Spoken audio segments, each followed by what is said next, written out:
say, lift you. And now you're sitting there, thinking about how to get her back. How to fix this. How to win her over again. Let me stop you right there. That's exactly why she left in the first place.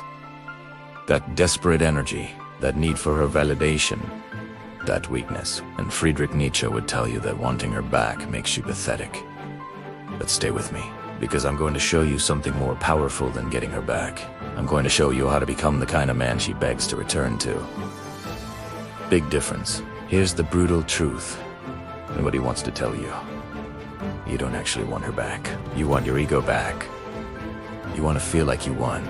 You want validation that you're worthy. And Nietzsche would call this slave morality. You're seeking her approval, her validation, her choice of you. This makes you weak, and weakness repels women faster than anything else. But here, as what? As powerful. When you stop trying to get her back, and start becoming someone she could and resist, everything changes. Not because you're playing games, but because you've actually become valuable. Nietzsche discovered the secret 140 years ago, and it's the opposite of everything relationship coaches teach you. I'm going to break down his complete system, but I'm warning you now, this isn't going to be comfortable. This is going to challenge everything you think you know about women and relationships. Let me be brutally honest with you. She didn't leave because of one fight. She didn't leave because of one mistake. She left because she stopped respecting you. And women cannot love men they don't respect. It's biologically impossible. Nietzsche understood this. He wrote, "In revenge and in love, woman is more barbarous than man." What does that mean? It means women are ruthless when it comes to mate selection. Te yave tobe. Nature programmed them that way. And right now, you failed her biological test. You showed weakness. You showed neediness. You showed that you need her more than she needs you. That's why she left. Now, you're probably thinking you can convince her to come back. You can explain yourself. You can promise to change. You can show her you're different. Stop. That's slave morality talking. You're still seeking her approval. Still trying to prove your worth to her. Still operating from weakness. Nietzsche would tell you this approach guarantees failure because you're recoming from the same weak position that made her leave. If you want her back, you can't be the same man she left. You have to become someone completely different. Not for her. For yourself. Nietzsche spent his life studying power dynamics between men and women. Between the strong and the weak. Between masters and slaves. And he discovered something that makes modern relationship advice look like a joke. He said, "What does not kill me makes me stronger." This breakup didn't kill you, so it's making you stronger. But only if you use it correctly. Most men use a breakup to become more desperate, more needy, more focused on getting her back. Te texer, explain themselves, apologize for things they didn't even do wrong. They beg, plead, and promise to change. And she loses even more respect for them. Nietzsche would call these men the last man, the weakest form of human, someone who seeks only comfort and validation from others. But there's another path, the path of the Übermensch, the superior man who uses pain to become stronger. This man doesn't chase his ex. He doesn't beg. He doesn't seek validation. He uses the breakup as fuel, as motivation, as the catalyst to become someone she can't ignore. And here's the secret. When you truly become this man, you stop caring if she comes back or not, because you've built a life so powerful that her presence or absence doesn't determine your worth. And that's exactly when she becomes desperate to return. Let me show you the 3 paths men take after a breakup, and only one of them works. Path 1. The beggar. This man chases her, texts her constantly, shows up at her place, tries to convince her to come back. Nietzsche would call this man a slave. He's given all his power to her. She controls his emotional state. She determines his worth. The result, she blocks him. She gets a restraining order. She tells her friends what a psycho he is. Path 2. The pretender. This man plays games. He goes no contact for a week, then texts, "Hey." He posts fake happiness on social media. He tries to make her jealous. Nietzsche would call this man a coward. He's still seeking a validation, but hiding it behind tactics. The result, she sees through it. She knows he's pretending. and it confirms she made the right choice leaving him. Path 3. The Übermensch. This man actually transforms. He uses the pain to build himself into someone superior. He doesn't contact her because he's genuinely busy becoming better. He doesn't post for her attention. He posts because his life is actually worth documenting now. Nietzsche would recognize this man as having master morality. He determines his own worth. He doesn't need her validation. The result, she can't stop thinking about him. She checks his social media obsessively. She eventually reaches out, and she has to prove she's worthy of him now. Which path are you on right now? In this video, I'm going to show you how to use Nietzsche's philosophy to transform yourself completely. Not just physically, but mentally and spiritually. This is about becoming the Übermensch, the man she can't resist because he's genuinely become superior. I'll break down exactly what to do and what not to do. The actions that make her desperate to return versus the actions that push her further away. And I'll show you what to do when she inevitably comes back. Because she will. And how you handle that moment determines everything. But understand something critical. This only works if you're genuinely committed to transformation. If you're looking for quick tricks to manipulate her into coming back, leave now. That's slave morality. That's weakness. This is about becoming someone she can't ignore. Someone she regrets leaving. Someone she'll beg to take her back. And then you'll have the power to decide if she's even worth it anymore. Nietzsche said, "He who has a why to live can bear almost anyhow. Your why isn't getting her back. Your why is becoming the strongest version of yourself. If she comes back in the process, bonus. If she doesn't, you still win because you've become superior.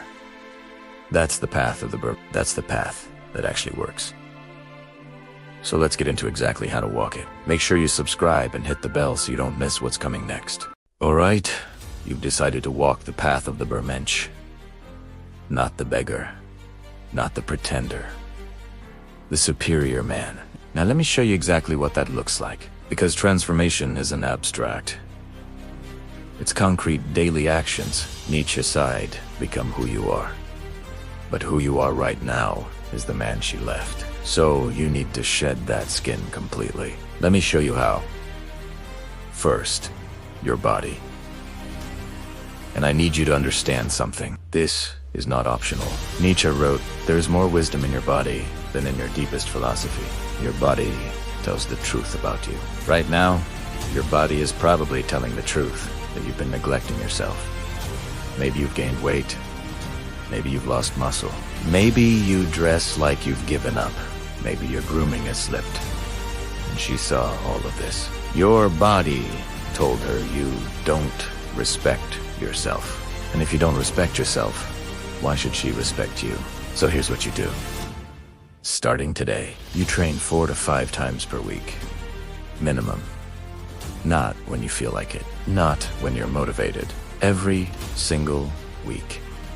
You're building physical strength because Nietzsche understood that physical weakness reflects mental weakness.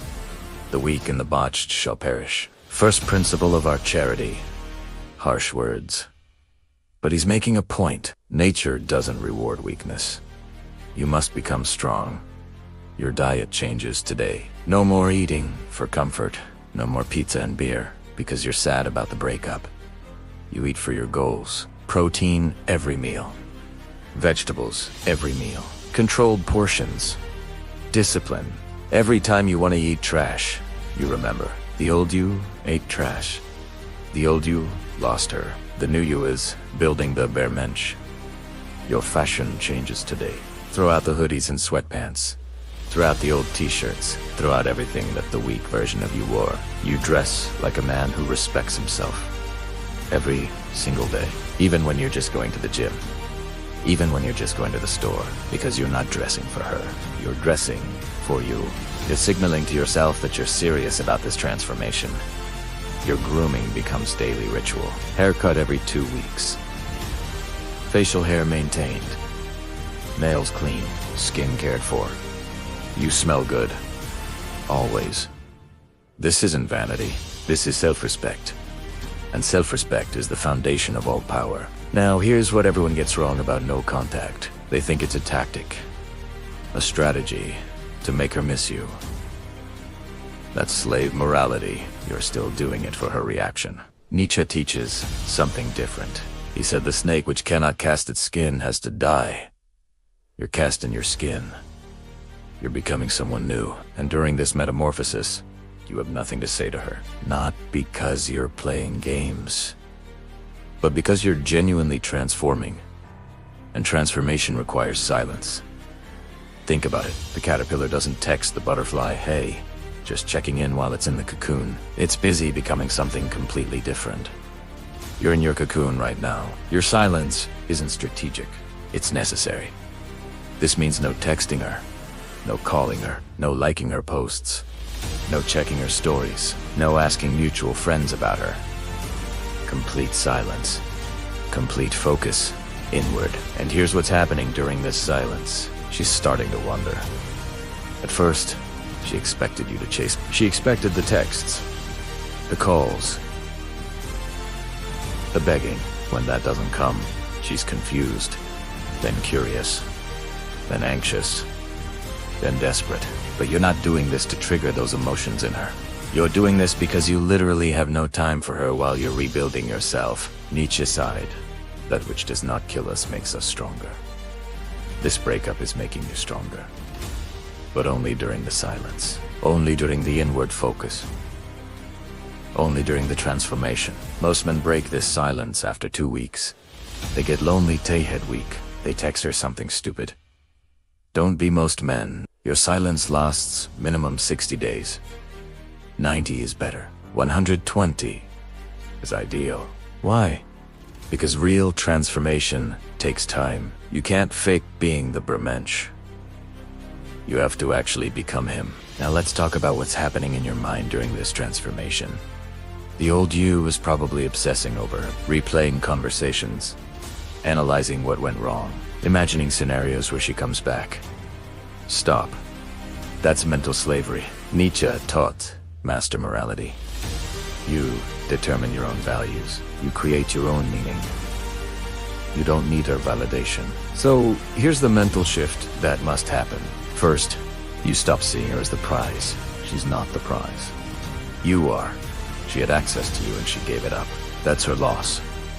This isn't fake confidence. This is recognizing reality. You're becoming the Übermensch. Anyone who walks away from that is a fool. Second, you develop what Nietzsche called the will to power.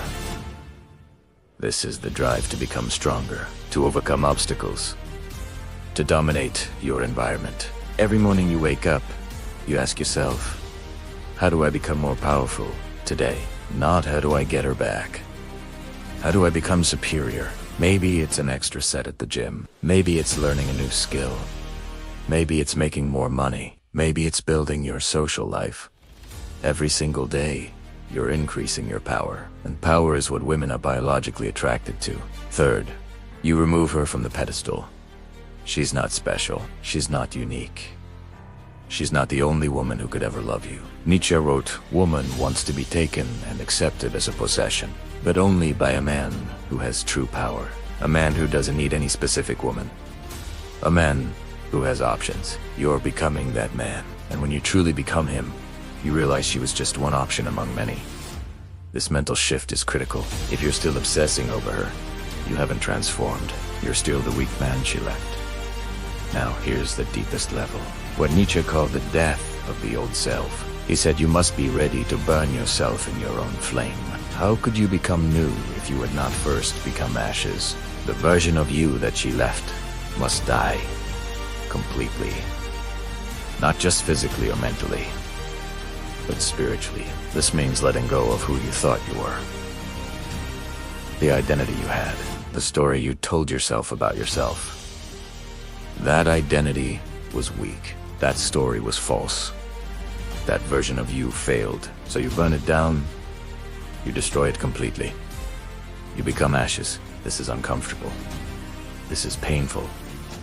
This is why most men can't do it. They cling to their old identity because change is terrifying. But Nietzsche teaches that from these ashes, the Übermensch rises. You're not improving the old you. You're killing him and becoming someone completely new. New body, new mind, new spirit, new values, new standards, new life. And when she sees this new version, she won't recognize you. The man she left is gone, dead, replaced by someone superior. Here's what this looks like practically.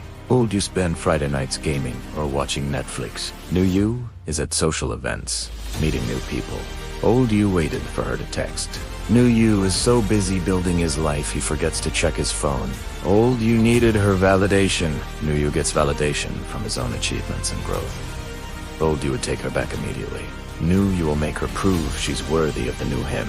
This is the spiritual rebirth. The complete transformation from slave to master.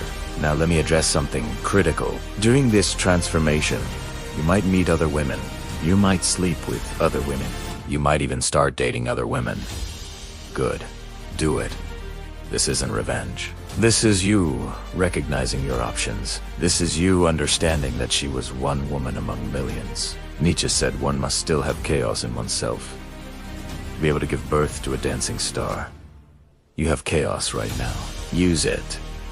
Channel it into becoming the dancing star. Into becoming the and when you do, she'll see it. She'll feel it. She realized what she lost.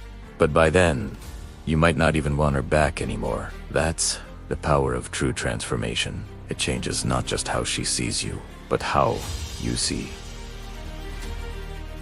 You're transforming. Body changing and mind shifting. Spirit rebirthing. But here's where most men destroy everything. They make one critical mistake that undoes all their progress. They break silence too early. Or they respond to her wrong. Or they fall back into their old patterns. Nietzsche sighed, many are stubborn in pursuit of the path they have chosen, few in pursuit of the goal. Your goal is becoming the not getting her back. Remember that, because you're about to face tests that will reveal if you've truly transformed or if you're still weak. Let me show you the traps and how to avoid them. The first trap is breaking your silence before the transformation is complete. It'll happen around week 3 or 4. You've been training. You've been improving. You're feeling better. Maybe you lost some weight. Maybe you got some compliments. And you think, maybe I should text her. Let her see I've changed.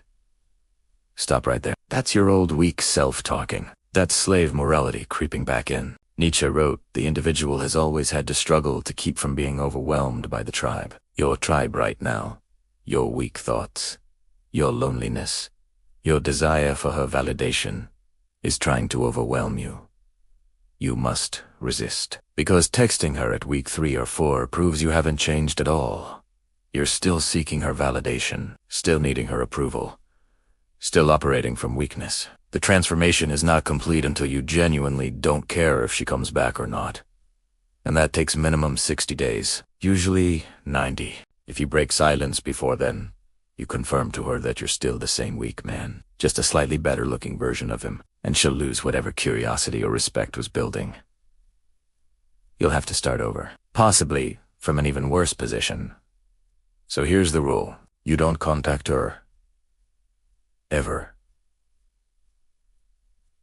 Not at 30 days. Not at 60 days.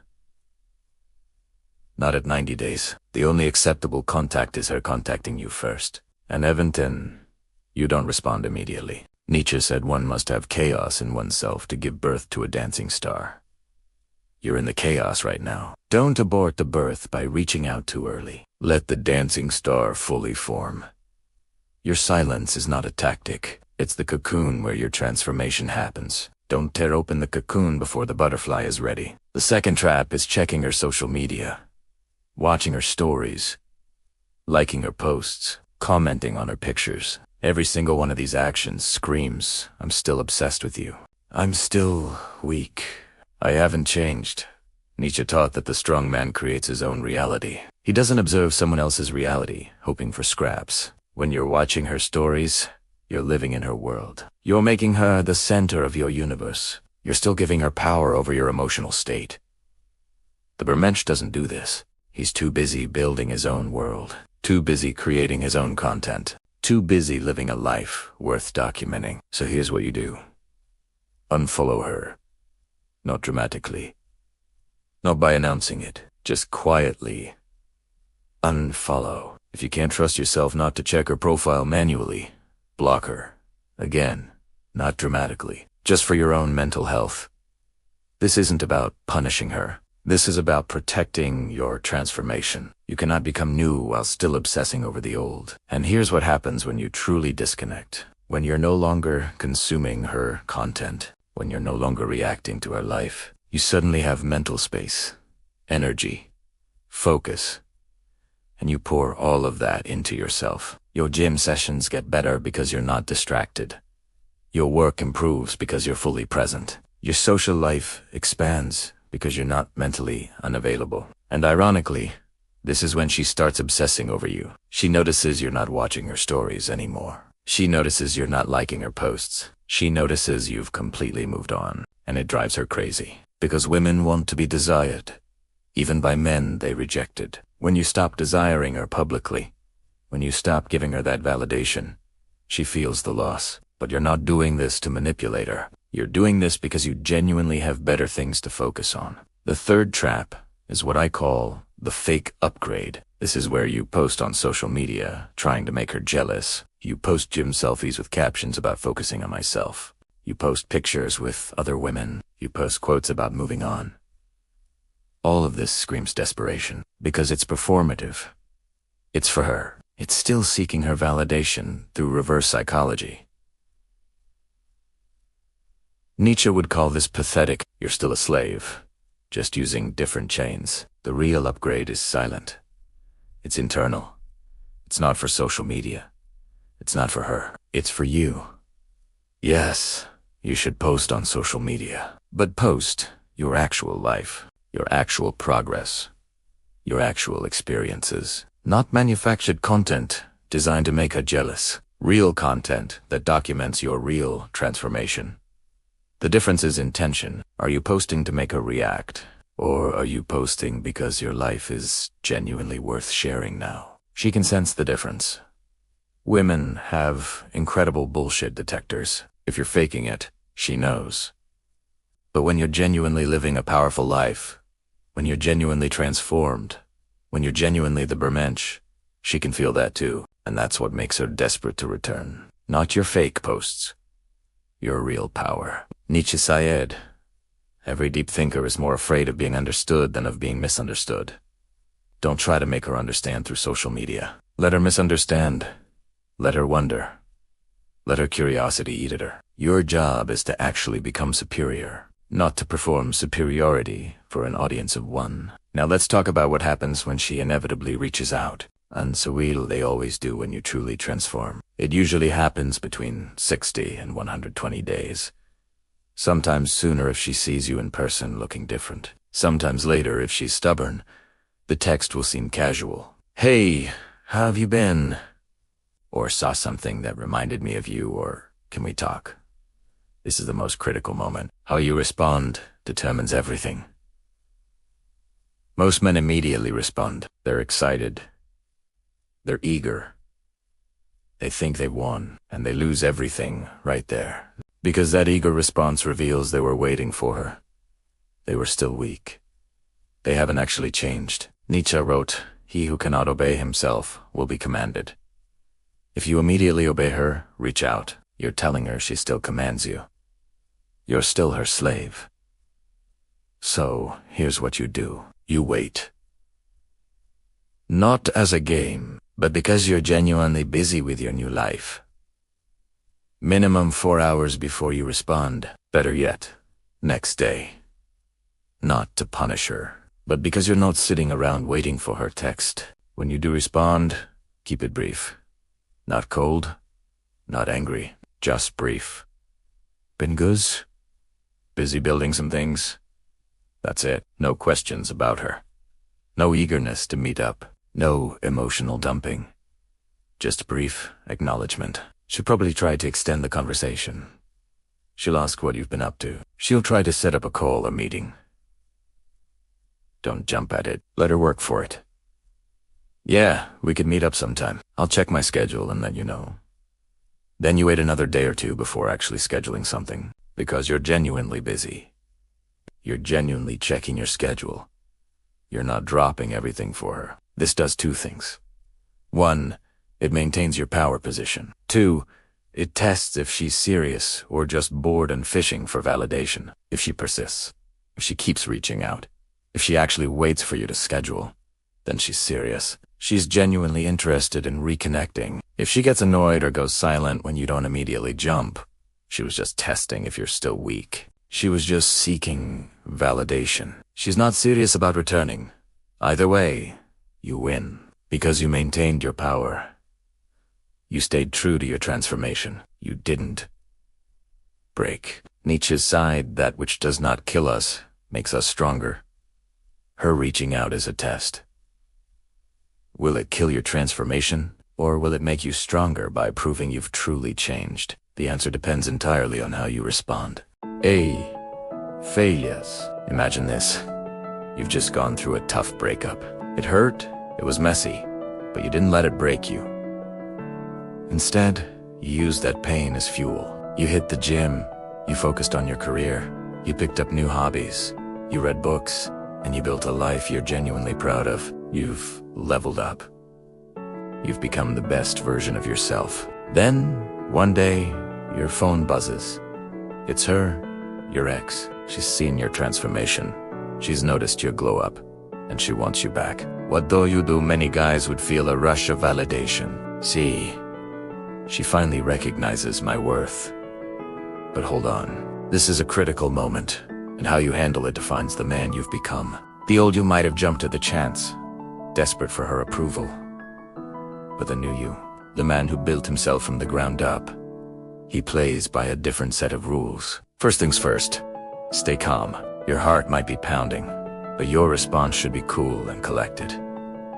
Don't immediately reply. Let her message sit for a while. This isn't a game. It's about respecting your own time and energy. When you do respond, be polite but not overly eager. Something simple like, "Hey, good to hear from you. Hope you're doing well." This communicates that you're not holding a grudge, but you're also not dropping everything for her. You are in control. Now, let's talk about the power dynamic. Before, you might have felt like you were chasing her. Now, the roles are reversed. She is the one reaching out. She is the one seeking to re-enter your world. You must understand this shift. You are the prize. Your life is exciting, fulfilling, and complete without her. She is the one who wants a piece of that. Don't give up this power by reverting to old, needy behaviors. If she suggests meeting up, don't just say yes immediately. Check your schedule. You're a busy man now. Remember, you have commitments. You can say something like, "I'm a bit swamped this week, but I might have some time next week. I'll let you know." This reinforces that your life doesn't revolve around her. It's about fitting her into your life, not the other way around. When you do meet, let her do most of the talking. Be an active listener, but don't overshare about how amazing your life is. Show, don't tell. Your confidence, your posture, the way you carry yourself will speak volumes. Let her see the change. She'll likely ask what you've been up to. Be humble, but honest. Talk about your passions, your projects, your goals. Your energy should be magnetic, drawing her in. During this conversation, a crucial question will arise. One you must ask yourself, not her. Do I even want her back? This is not about revenge or proving a point. This is about genuine self-reflection. Remember the reasons you broke up. Have those issues been resolved? Has she changed? Or is she just attracted to your new, shiny exterior? Often, people are drawn to success, not the hard work it took to get there. Your worth is not determined by her wanting you back. Your worth was forged in the fire of your self-improvement. During those lonely nights and early mornings, when you chose to build yourself up, her validation is a byproduct of your success, not the source of it. Whether you decide to give it another shot or to walk away for good, the decision must come from a place of self-respect and strength. If you decide she's not what you want anymore, be direct but kind. It was good to see you, but I've moved on, and I'm happy with where my life is headed. No drama, no bitterness, just a clean, respectful closing. You are setting a standard for how you expect to be treated, and how you treat others. But if you see genuine change in her and believe there's a real chance, proceed with caution. Don't just fall back into the old relationship. You need to establish a new one, based on the man you are today. The terms are different now. Your standards are higher. She has to earn her place in your new life, just as you earned it for yourself. Remember, the ultimate power is realizing you don't need anyone's approval to be whole. You already are. You did the work. You became the man you always wanted to be. Anyone who joins your journey now is just a bonus, not the main event. You are the main event. Never forget that. Keep building, keep growing, and keep being the incredible man you've become. Thanks for watching, and I'll see you in the next one.